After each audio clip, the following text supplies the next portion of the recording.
দুপুরে লাঞ্চ সেরে আমরা গাড়ি করে বেরিয়ে পড়লাম স্টেশনের উদ্দেশ্যে। আমাদের গন্তব্য ছিল শালিমার স্টেশন, কারণ আমাদের ট্রেনটা ছিল শালিমার পুরী সুপারফাস্ট। বিকেলের দিকে যখন আমরা কলকাতায় ঢুকছি তখন দেখলাম ঘন কালো মেঘ করেছে আকাশে, এক পশলা বৃষ্টিও হলো ভীষণ জোরে। আমাদেরকে নিয়ে যাচ্ছিল উত্তমদা তার গাড়িতে করে। ওই মোটামুটি সন্ধে নাগাদ আমরা পৌঁছে গেলাম শালিমার স্টেশনে। আমাদের একটা 10 জনের টিম আমরা একসঙ্গে যাচ্ছিলাম পুরীতে। তো সবার আগে আমরাই পৌঁছেছিলাম, তারপরে একে একে সবাই এসে হাজির হলো।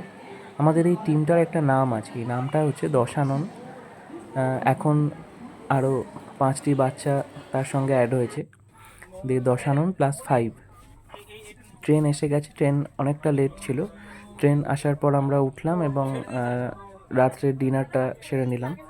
বাচ্চাগুলোকে খাওয়ানো সব কিছু সেরে তারপর ঘুমের আয়োজন।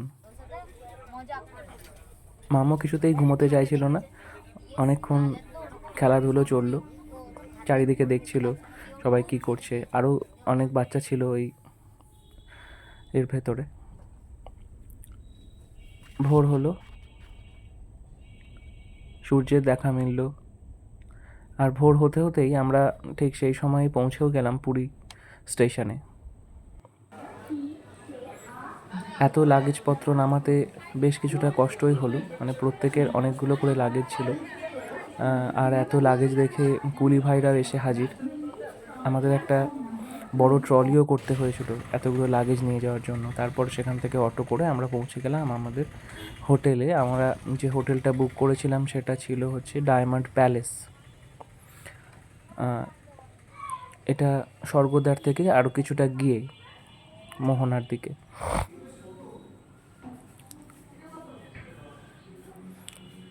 307 নম্বর ঘরটা ছিল আমাদের জন্য। পরপরই ছিল আমাদের 5টা রুম। এখানে একটা ছোট ব্যালকনি ছিল, এখানটায় বেরোনো যেত না কিন্তু কাঁচ দিয়ে দেখা যাচ্ছিল। আর আমাদের যে ঘরটা ছিল সেই ঘরের পাশেও একটা ছোট্ট ব্যালকনি ছিল।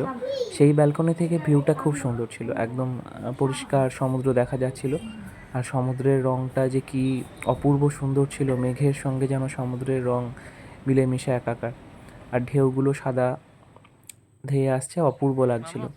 আমরা ওখানে একটু টিফিন করে তারপরে বেরিয়ে পড়লাম সমুদ্রে।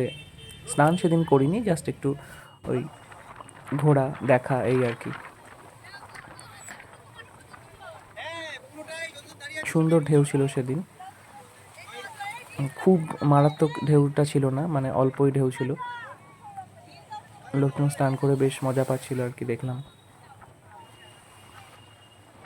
এই যে বল নিয়ে খেলা করছে ওরা, যেটা পুরীতে গেলে আমরা দেখতেই পাই। মামোর খুব একটা পছন্দ হয়নি সমুদ্রের এই যে ঢেউগুলো আসছিল ছুটে, সেটা দেখে ওর একটু ভয় লাগছিল। ইভেন আমাদের সঙ্গে যে 5টা বাচ্চা ছিল প্রত্যেকেই একটু ভয় পাচ্ছিল ওরা। এইটা একদম নতুন ছিল মামোর জন্য এখানে ওঠা আর কি।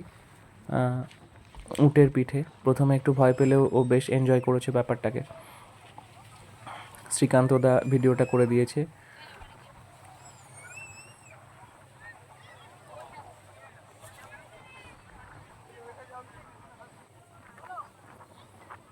তারপরে ওকে একটু দেখালাম যে এই যে বালি নিয়ে এরকম খেলা করা যায়, সেটা শিখে ও তারপর থেকে শুধু বালি নিয়েই খেলা করেছে। স্নান করিনি আমরা ওখান থেকে ফিরে এসে। তারপরে লাঞ্চ আমাদের হোটেলেই নিচে একটা রেস্টুরেন্ট ছিল, ওদেরই খাবার দাবার আমরা খাচ্ছিলাম।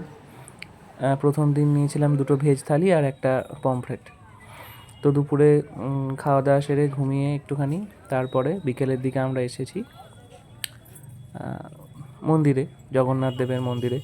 আমরা মেনলি এসেছিলাম এই যে ধ্বজা যে নতুন চেঞ্জ করা হয় সেইটা দেখতে, কিন্তু একটু দেরি হয়ে গেছিলো, আমরা দেখতে পাইনি সেটা। যাই হোক, আর খুব মেঘও ছিল।